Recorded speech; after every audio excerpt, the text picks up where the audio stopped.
ఒక టేబుల్ పెట్టేది ఈ మొక్కమే చేసినా ముందుకు పెట్టు అందరూ సమానం మొత్తం అని చెప్పినా ముందే ఏమన్నారు మేడం సార్ మరి వేయండి మరి దానికి ఎందుకు ఇంత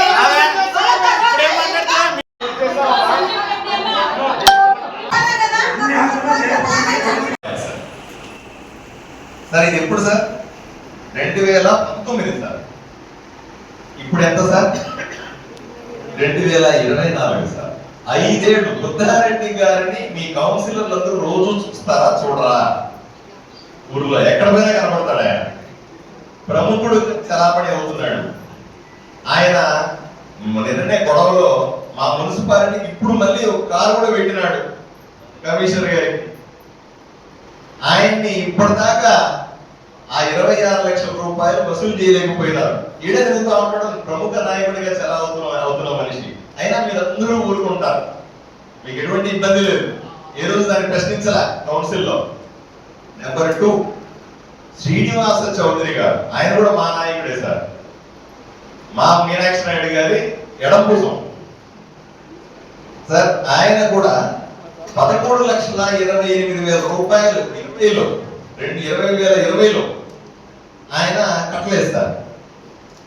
ఆయన కూడా నిన్న పొట్టు తిరిగినప్పుడు కూడా మా లీడర్ బుద్ధారెడ్డి గారు మా లీడరు శ్రీనివాస్ చౌదరి గారు ఇద్దరు కూడా ఇక్కడ ధర్నా చేశారు సార్.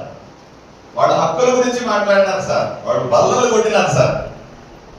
పెద్ద ఎత్తున ప్రచారం సార్. 2-3 రోజుల నుంచి వాళ్ళు ఇక్కడే తిరుగుతూ ఉన్నారు సార్. మీకు అందరికి కనబడతారు సార్. మీకు అందరికీ స్నేహితులు సార్. ఎక్కడ పోయినా ఉంటారు. ఆయన్ని కూడా మీరు డబ్బులు వసూలు చేయలేకపోయినారు.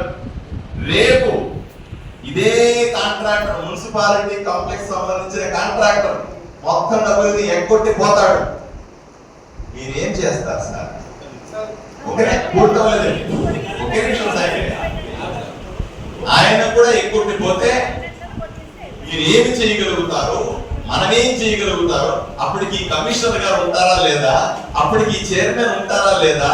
అప్పుడు ఎమ్మెల్సీ గారు ఉంటారా లేదా? అప్పుడు మీరు కౌన్సిలర్ గా ఉంటారా లేదా? 15 ఏళ్ళ తర్వాత బాధపడేది ఆదోని కాదా?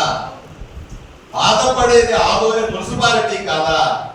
బాధపడేది 33 మంది 4 కోట్ల రూపాయలు కట్టిన సదరు మా నాయకుడు బుద్ధారెడ్డి గారు 2019లో డబ్బులు 26 లక్షల 10,000 కట్టకపోతే కోర్టుకి వెళ్ళిందండి కౌన్సిల్. పూర్తి చేస్తారు సార్. మీరు చెప్పే సబ్జెక్ట్ సార్ ఒక చిన్న విషయం సభలో మాట్లాడే కంప్లీట్ గా ఉంది సార్ అధికారం. మళ్ళీ చెప్తాను. ఈ సభలో నా అభిప్రాయాలు చెప్పే పూర్తి హక్కు నాకుంది. దానికి ప్రజలు నన్ను ఎమ్మెల్యేగా ఓట్లేసి గెలిపించారు కాబట్టి మాట్లాడాల్సిందే. నన్ను మాట్లాడద్దు అని చెప్పే హక్కు అధికారులకు కానీ కౌన్సిలర్కి కానీ ఇంకెవరికి కూడా లేదు. తప్పనిసరిగా నా హక్కుని నేను వినియోగించుకుంటాను. మాట్లాడి తీరుతాను. కంప్లీట్ చేయాల. నా దయచేసి మీరు అరగంట మాట్లాడిన తర్వాత నేను సమాధానం చెప్పి తీరాల్సిందే. నా మాటలకు అడ్డు తగలడం సరైన పద్ధతి కానే కాదు. నా హక్కులు లాక్కునే అవకాశం నీకు లేనే లేదు. అది ఇవ్వను కూడా. నా హక్కు అది. మాట్లాడి తీరాల్సిందే. నా అభిప్రాయాలు చెప్పాల్సిందే. ప్రజలు ఏమనుకుంటున్నారో చెప్పాల్సిందే. ప్రజల వైపు నుంచి గొంతిప్పలేక నేను ఎమ్మెల్యే